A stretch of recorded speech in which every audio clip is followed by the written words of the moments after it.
morning. We're at NIH, the National Institutes of Health. I am a research participant here. That's why we flew out yesterday. I have Jerry. I'm trying not to get caught. So, trying not to get caught. Got a camera on in the federal facility. You're not allowed to? I don't think so. So, I was going to tell you my phlebotomy story. Napkin just came down from upstairs. Anyway, so in phlebotomy, she kept tapping my veins, and she couldn't get anything, and she couldn't get anything. Remember I said I gotta drink water? She couldn't get anything. And she went over and she grabbed Raji from across the hall. He walked over, he goes, well, the left one's got less scar tissue, but there's actually a vein on the right one. And he asked for a smaller gauge needle. She only had the bigger one. He goes, it'll be fine. A 23 versus a 25. And he goes, it'll be fine. And he went in. I couldn't even feel it. And he got the 3 vials. Yay. Raji. She was so happy. She was grinning from ear to ear that she didn't have to do it. So, score 1 for Raji this morning.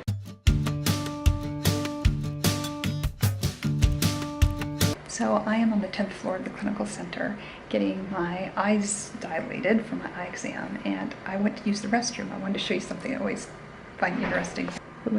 There's the sign for the women's restroom. And then look, down this hallway is the National Human Genome Research Institute.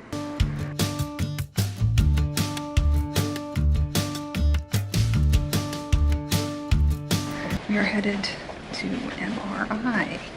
My eyes were pretty much the same, so I'm not going to do anything today about it. And I've got the MRI machine. Easy peasy, no problems, no shunt drama.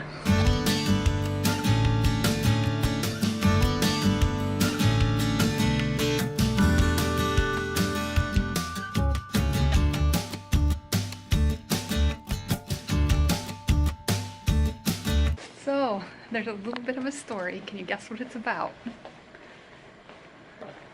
MRI. 3T MRI and a programmable shunt? Oh, did it come up? It did, because remember that Did you have to have a card? No, I did not have to card.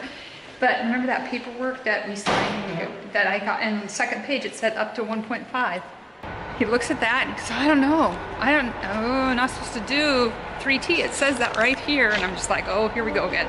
So he gets me a chair and he sits me down. I said, they did it last year. And he pulls it up, 31517. You had 3T of your IAC. It's the IAC, he said. 3T of your IAC, the exact scan that I got in trouble with last time at that other doctor's office. And he goes ahead and says, okay, hang on. I'm just gonna call the radiologist. So he sits me down and we wait.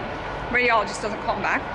He calls the cell. He goes, sorry to call your cell, but I paged you, you didn't answer. So the doctor goes, okay. And he goes, well, I've got this lady here and she has this programmable shunt, but it's turned off. And the radiologist goes, Miss Beal?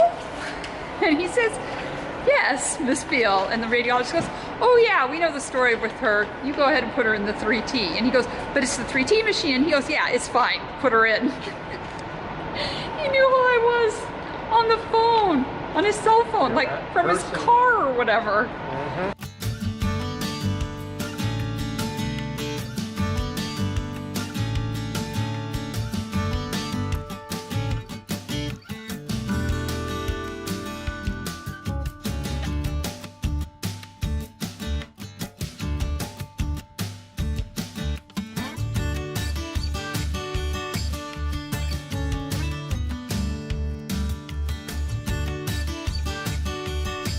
It is our second day and final day at NIH. It's a quick trip this time, sort of.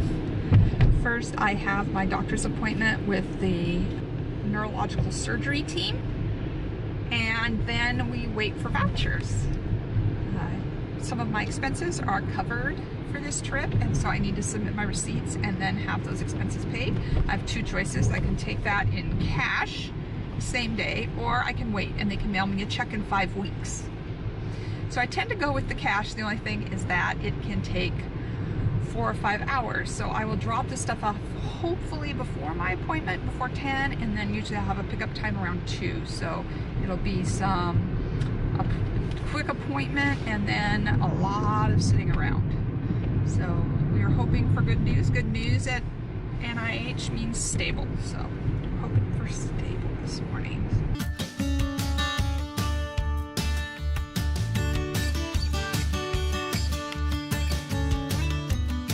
We are out of the neuroscience unit. We waited a very long time to be seen with the door open, so I couldn't film. But there is a tumor back here that they think might have grown 0.5 millimeter. It seems very, very small incrementation to actually know about. Hi, Jerry. And other than that, they think everything looked fine, and they don't think that would be bothering me or be a problem. So hurry up and wait, right? Nothing. So now we are just hanging out, waiting for my voucher. We got about another half an hour before I can go check on it and see if they've got my money ready. The government reimburses my airfare and 2 nights in my hotel and gives me a per diem for food for the 2 days. That's it. You got anything, honey? Nope. He's reading a book about Native Americans. He can tell you all about it. Reading a book about Native Americans, you can tell him all about it, can't you? No. I've heard everything about it. You don't. Oh, you don't want me to talk to you? No, now I got to get updates. So he reads for a while, and then I ask him what's happening in the book. So I knew that this hospital had a chapel, which is kind of normal in a hospital, but this hospital was so busy yesterday, I realized now they have 3 chapels. So I'm going to show you all 3 chapels. First is the Catholic chapel, the Blessed Sacrament. Then there is an auxiliary chapel, which is used by Muslims and Jews. And then there is the traditional chapel.